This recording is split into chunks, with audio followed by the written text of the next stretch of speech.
महाराष्ट्र राज्याचे गृह राज्यमंत्री योगेश कदम यांनी सोमवार दिनांक 23 डिसेंबरच्या रात्री अचानकपणे पनवेल शहर पोलीस ठाण्याला सरप्राईज व्हिजिट देऊन येथे चालणाऱ्या कामकाजाची माहिती घेतली। यावेळी गृह राज्यमंत्री योगेश कदम यांनी वरिष्ठ पोलीस निरीक्षक नितीन ठाकरे व इतर अधिकारी व कर्मचाऱ्यांशी संवाद साधून त्यांच्याकडून पोलीस ठाण्याअंतर्गत चालणाऱ्या विविध कामकाजाची तसेच दाखल गुन्हे, अटक आरोपींची संख्या तसेच इतर विभागाची माहिती घेतली। त्यानंतर त्यांनी मार्गदर्शन करताना आवश्यक त्या सूचना केल्या।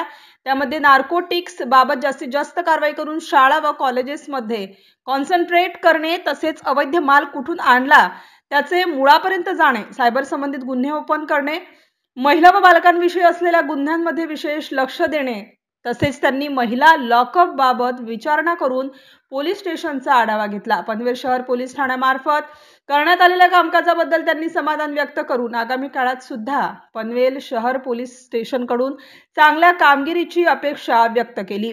MCN न्यूज मराठी करिता जितेंद्र शेट्टी, पनवेल।